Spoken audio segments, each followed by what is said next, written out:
Burnout is something that is very common in software engineering. And while this channel is mainly to inspire people to continue going in their software journeys, I think it makes sense every once in a while to discuss the other side of the coin. I'm sharing my own story about burnout in tech, not to be discouraging to anyone going into this field, but rather as a simple reflection of my own life and the hope that certain people can find comfort and their own takeaways from my experience. This is my experience with burnout in tech. I'll start my journey off with a quick story that I mentally reference every once in a while. In one of the jobs I had in my life, I had a manager, probably in his early 40s, that was generally a pretty funny guy. He was always cracking these jokes all the time, but one set of his jokes, they always stood out to me. He would always be complaining about his kids, his wife, and his life. It was all in good fun, but at the same time, I feel like I could see the pain behind his eyes and that there was some truth to what he was saying. It seemed like he had left his life on cruise control for so long that at this point, there was no way out for him. And it seemed like he used work as an escape for all of this pain. Now, I have no confirmation that this story is true. He could just honestly have been joking about everything. But still, that thought scared me. It scared me to my core. The idea that you can just let your life pass you by working in a job you can barely tolerate while only having 2 days maximum for yourself a week. Keep this story in mind because I'll circle back to it throughout the video, and I promise it will make sense in perspective. So in this channel, I've talked a lot about the different experiences I've had in my career, but just a quick recap. I started my career in a tiny startup where I stayed for a little over a year, where I learned what it meant to dip your toes in the field of software engineering. And then I moved to a much more high-paced, sales-driven startup where I stayed for about 2.5 years, where I learned the true nature of fast-paced software development and where I truly understood the grit it took to be an excellent developer. But this is when I began to feel the beginnings of burnout, from harsh deadlines to just feeling like a code monkey. And so I spent a disgustingly inefficient amount of time studying LeetCode with the hopes of moving to a big company where I thought all of my problems from startups would disappear. But after succeeding there in certain ways and working at a big company for almost 2 years, I realized I was not that happy there. I hated big company politics, and I hated that most of the time I was there, I didn't truly feel like a software engineer. And after that, I moved to another startup, which was my most recent job. And to sum it up, this was probably the single greatest job I could have ever asked for in my entire life. And ironically, while it should have been everything I ever wanted,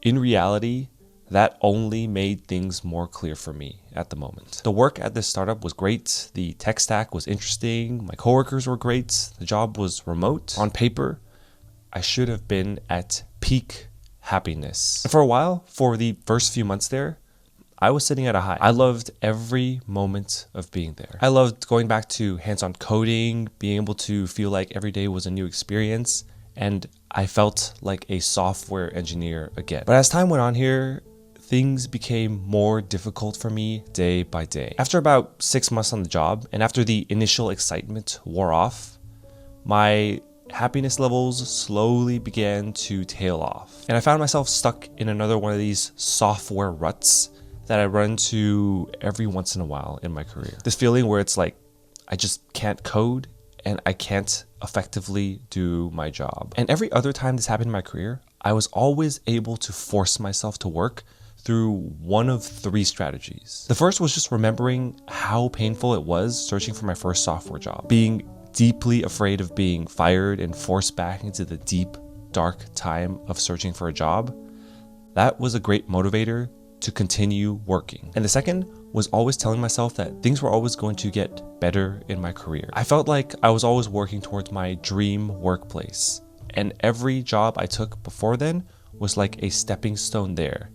And the idea that I was always on the uphill trajectory made it more motivating to force myself to work. And the third was just through sheer willpower, which I think I just had more of in the past. But at this time, at this job, I found myself completely unable to force myself to work in any of these strategies I had applied from previous jobs. And overall, I had no excuses. I had job security, I wasn't overly stressed out with deadlines, and I was working on technology and things that I really, really loved. But every day, 9 to 5, somehow both felt like it was 100 hours long, but the weeks and months started to fly by without me even realizing it. And at the same time, I started to think about people who were in jobs that were less comfy than mine, who worked harder, that were paid less. I felt like I had no right to complain about how I was feeling. And this feeling of not being able to do anything, it was just laziness or entitlement. And so I didn't complain.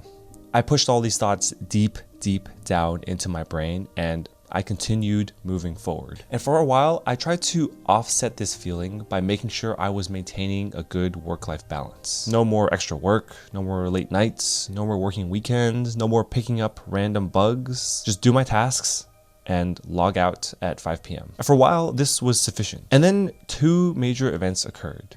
One of them minor, and one of them slightly more embarrassing. But both experiences equally showed me what burnout truly feels like. The first was at a company organized business trip. It was an extremely nice event that I felt privileged to be a part of. The company would fly the remote engineers out to a central location where for about a week we would participate in tech workshops together and basically work together for an entire week. And I felt like this would be an amazing opportunity to recover from all the feelings I had been feeling about not being able to work or function normally.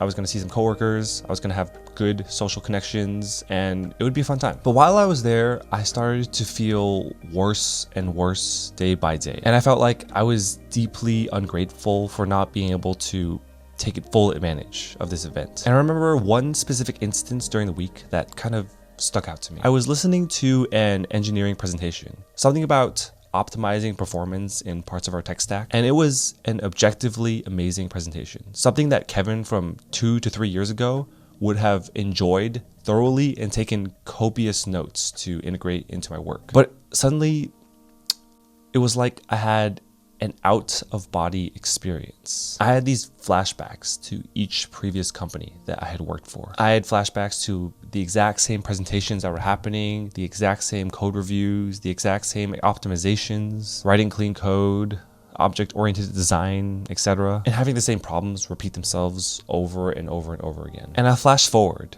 back to the presentation that I was sitting at and listening to. And in that moment, I thought to myself, wow, I really don't care about coding anymore. And then the second event that occurred was weeks after I got back from that business trip. Following that, I was sick for about 3 weeks. Every couple of days, I would get these feverish symptoms where my body would just go into cold chills and it wouldn't go away unless I laid in my bed for like 6 to 8 hours. I later realized that this was actually a pretty common symptom of burnout, but as usual, once I fully healed up, I just ignored it and kept going. And then one day came a regularly scheduled one-on-one with my manager's manager. I forgot what the exact context of the conversation was, but we were talking something about his experiences with burnout or something of that nature. And I don't remember what he was saying. I only remember my reaction, which was essentially a complete breakdown. Something about the conversation, something about what he said was just so extremely relatable to me in the moment, relatable to things that I've been feeling for months or years even, that it just triggered an involuntary and uncontrollable reaction from me that I guess I had been pressing down for all that time. And I was just sitting there with like tears streaming down my face, and I was so incredibly embarrassed. My director didn't really know what to do, and I didn't know what to do either. But it was in that moment where I realized that, wow, I need to make some sort of big, drastic change in my life before I start to lose my mind completely. The last time I left my job, I made a video about it. It was a cathartic moment where I quit my job at Intuit without anything else lined up. But through an incredible stroke of luck, I was able to find this new job that I was at within about 3.5 weeks of leaving my job at Intuit. And in that time, I was able to take time for myself to be able to potentially get back into working shape. But I always felt during that time that something still wasn't quite right. At the end of the 3 weeks, I still felt like I needed more time to get my head back in the right space. But there's no time left. I had to gear up and start a new job. And pretty much 1 year after I started that job, I realized that I needed to step away fully and give some time to myself to get right. And before I made this decision, I had a chat with one of my oldest friends from elementary school, actually. We hadn't talked in a while, but he had experienced similar things as I did, just probably a couple years in advance. He had quit his own job in software about 2 years prior to deal with stress, burnout, anxiety, and I decided to ask him if he had any advice for me. And essentially, he ran into very, very similar circumstances that I did. His job was great, it wasn't stressful, it was remote, but there came a time in his career where he just felt like he couldn't do it anymore. He couldn't keep pressing on, and none of the rewards that come from a software job were enough for him to keep forcing himself to do what he was doing. And every day he told me he pushed himself harder and harder and harder to do the same tasks, but the amount of effort required to do them would increase more and more and more. He ended up leaving that company for good and spent a good amount of time recovering before he decided what he would do next. And he warned me that given the path that I was on, it wasn't really a matter of if I would kind of lose my mind at some point, but more a matter of when. And so that gave me a lot of information that I felt like I needed. And if there's any upside to this whole situation, it's that in the back of my head, I have always been preparing for a moment like this in my life. Ever since my first job, I had always lived below my means. And with that, I had a good amount of savings from my career to live off of for a while. And so in June of 2023, I finally left software.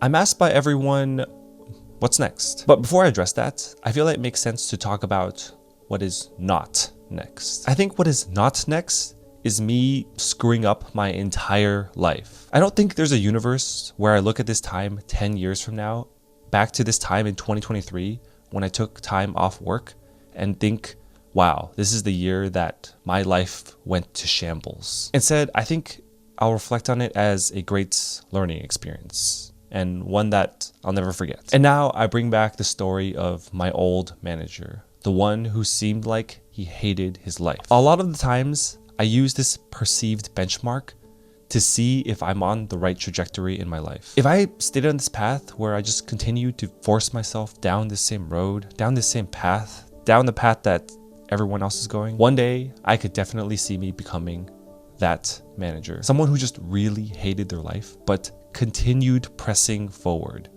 for the bigger picture. And then 10, 20 years in their life go by and their time to take big risks has already passed. I think I would regret that far more than taking a chance of myself earlier on in my life. And I realized that there's no perfect time to make a decision like this for yourself. But right now, I feel like this is as close to it as I'm gonna get. You know, I'm 28, I don't have any dependents, I don't have any mortgages, and I have energy still to pursue other avenues. This is as perfect of a time as it's really gonna get. And with that, I think it makes sense to answer, what is next for me? And for now, my answer is two things. The first is to get back to a state where I feel like I can effectively work. And two, to help people who feel like they're stuck in positions in their careers or in life where they feel the most alone.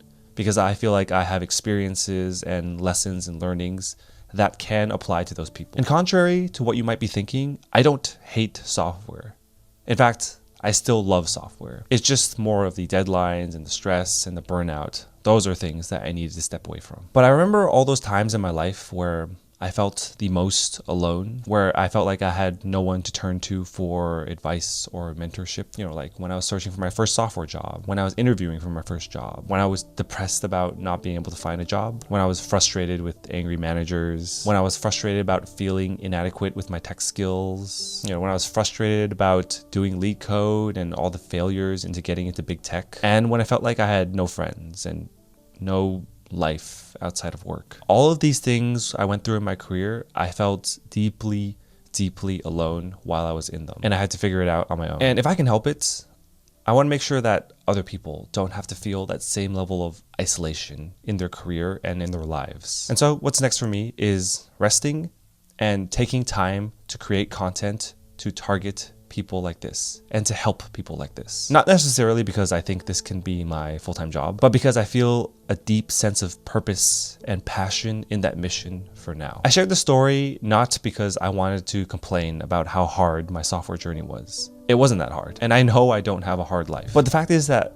there are some people who are probably feeling the exact same way in their jobs right now. And of course, I want to tell you about what you can take away from my story. This whole experience made me realize just how burnout really manifests. And there are ways you can realize it and potentially take action on it before it starts to crumble your life. Because I always thought that burnout was when people are working 100 hours a week and then one day they just crash. But there are other ways that people can burn out. Burnout also happens to people who feel like they aren't getting the correct level of fulfillment in their work. I remember reading this story about this sword maker who is like in his 70s. He goes to work every day and he makes swords. He's pounding away at metal for 8 hours a day. And this interviewer asked him, like, how do you feel about the life you've spent? And the sword maker answers, he loves his life deeply. He gets to do something he's passionate about, that he loves, and then he goes home and spends time with his family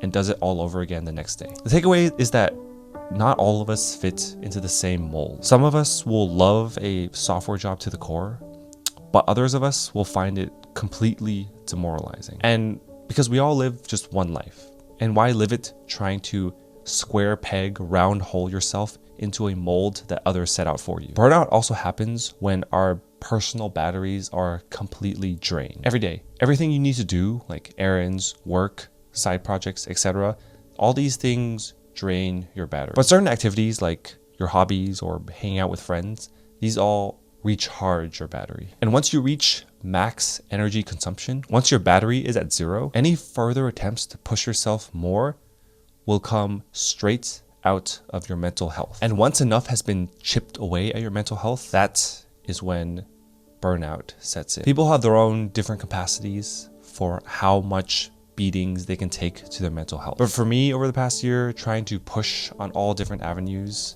trying to do YouTube, trying to find ways to do passive income while working my 9-to-5 job, balancing my social life, these were all things that drained me over time. And it could only really be fixed by rest and time. My advice for avoiding similar situations is to try and see these signs of when you feel like your energy levels are completely drained, but you're still trying to push. Of course, it doesn't mean to quit your job at the first sign of feeling these things, but in order to really fix it, you have to talk to your friends, you have to talk to specialists, you have to talk to other people about how you're feeling and not just hold it deep down. I think for some of us, we can feel that as software engineers, we already live a good life, and we have nothing to complain about. And sometimes we can feel like our problems are invalid, but that's not the case.